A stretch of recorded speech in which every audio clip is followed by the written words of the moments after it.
이번 시간에는 우리가 치과 쪽 비용을 찾아보다 보면은 예를 들면 오스템 임플란트인데 치과마다 비용이 달라요.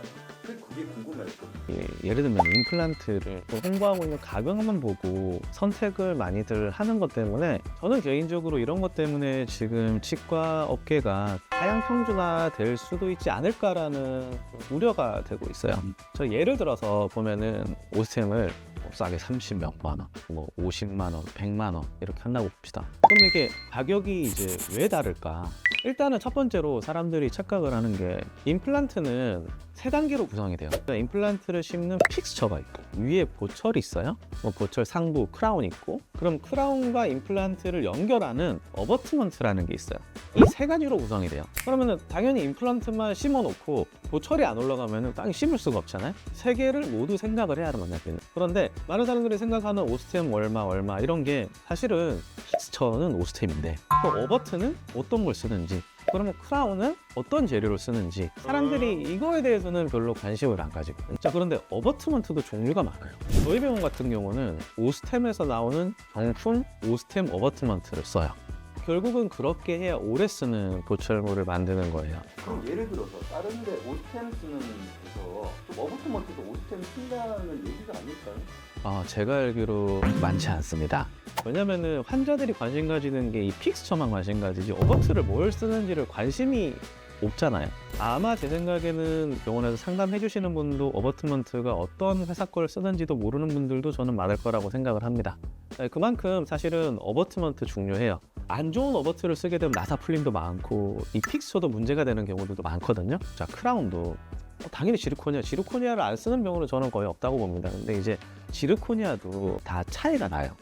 똑같은 지르코니아가 아니잖아요. 예를 들면 중국산 지르코니아가 있고 독일산이 있을 수 있고 그러니까 좋은 지르코니아라는 재료도 있을 수 있고 안 좋은 지르코니아라는 재료도 있을 수가 있어요. 그러면은 문제가 되지 않은 어느 이상급의 지르코니아를 써야 되는데 그렇지 않은 병원들도 있을 수 있다는 거죠. 저렴한 걸 쓰게 되면 어떤 문제가 생기는 거죠? 잘 깨지거나 아니면은 마모가 잘 되거나 오래 쓰지 못한다.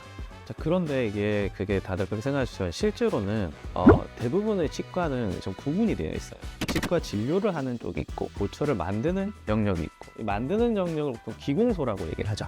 저희 병원 같은 경우는 우리 병원 안에 기공실이 있다 보니까 제가 어떤 지르코니아 원판을 쓰는지를 제가 다 관리를 할 수가 있는데 우리 병원이 아닌 다른 기공소에 의뢰를 하는 거죠.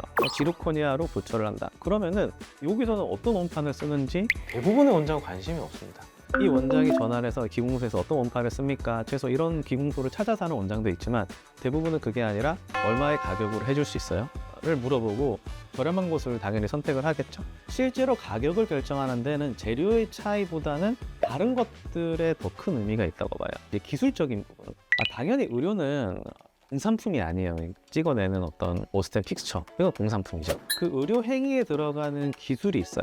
그럼 그 기술에 대한 사실 비용이 엄밀히 말하면 들어가는 거거든요. 이제 보통은 얼마만큼 잘 심느냐, 어떤 원장은 빨리 심느냐, 당연히 탈이 안 나느냐가 되겠지만 탈이 안 나는 거는 당연한 거고 대부분은 어떻게 임플란트를 심냐면 환자분이 오시면은 일단은 임플란트를 먼저 심습니다. 뭐 당일에 심을 수도 있고 최대한 빠르게 심을 수 있지만 어쨌든 환자가 이 병원 왔다가 오늘 진료를 안 하면 딴 병원을 갈 수가 있잖아요. 그럼 딴 병원을 놓칠까봐 당일에 일단은 임플란트를 심기에 급급한 거죠.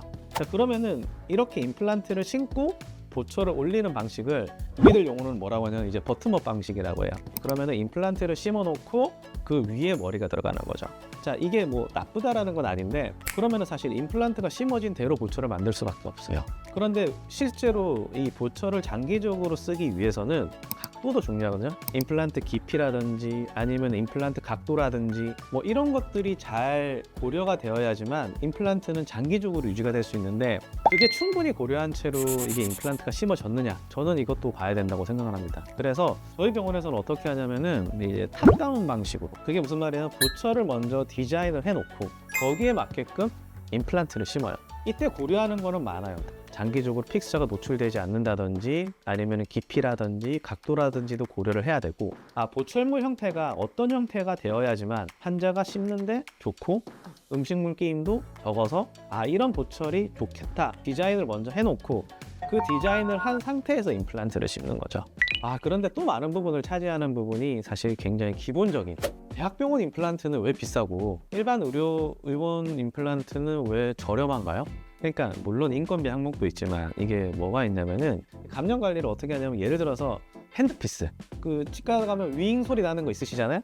그걸 우리가 핸드피스라고 얘기를 하는데 저는 어떻게 쓰냐면은 대학병원도 마찬가지겠지만 한 사람의 하나의 핸드피스만 씁니다. 이 사람 쓰고 나면은 멸균 돌리고 멸균이 끝나고 난 핸드피스만 각각 환자한테 쓰고 있어요. 근데 이게 생각보다 비용이 진짜 엄청나요. 이 돈 때문에 안 돼요. 저희가 쓰는 핸드피스가 NSK에서 나온 이제 최고가 핸드피스인데, 근데 저희가 이제 저렴하게 구매해서 하나에 100만 원. 보통은 이 핸드피스가 한 사람에 하나씩 쓰려고 그러면은 4배수 이상 핸드피스가 있어야 돼요. 대충 25대라고 보고 4배수면은 100개. 처음에 내가 개원해서 얼마를 핸드피스를 구매를 해야 되냐? 1억이에요. 1억 원치의 핸드피스만. 그래서 여기서 사실 현실에서 좌절을 많이 합니다. 이제 멸균을 돌려야 될 거잖아요. 그럼 멸균을 돌리다 보면 문제가 뭐냐면은 이게 핸드피스가 100년, 200년 쓰는 게 아니잖아요. 이게 소모품이에요. 멸균을 자꾸 돌리다 보면은 이게 손상이 돼요. 그럼 교체를 해줘야 돼요. 뭐 카트리지 교체 비용만 30에서 40만 원, 비싸게는 50만 원 되는 거예요. 그럼 이게 정기적으로 이 비용 계속 들어요. 그런데 소독을 해야 되잖아요. 소독 담당 선생님이 필요해요. 그런데 이 인건비. 실제로 보통 병원에서 1인 1 핸드피스 쓰는 거 저는 정말 쉽지 않다고 봅니다. 1인 1 핸드피스만 봐도 기본을 지키는 것에 엄청나게 많은 비용이 드는데 이게 가격에 반영이 될 수밖에는 없는 거죠. 정리해서 설명드리면은 임플란트는 크게 3가지로 가격이 구성되는데 재료, 그 다음 기술적인 부분, 그리고 그 병원이 가지고 있는 이제 기본적인 부분, 이 3가지가 있다. 의료는 공산품이 아닙니다. 공산품이 아니기 때문에 꼭 그런 부분 명심해서 기억해 주시길 바라고, 이번 영상 그래도 도움이 되셨길 바라고, 궁금한 점 있으면은 댓글 남겨주시고 시간이 되는 때 성실성의껏 답변 드리도록 하겠습니다. 네, 시청해 주셔서 감사합니다. 족대꾸알 감사합니다.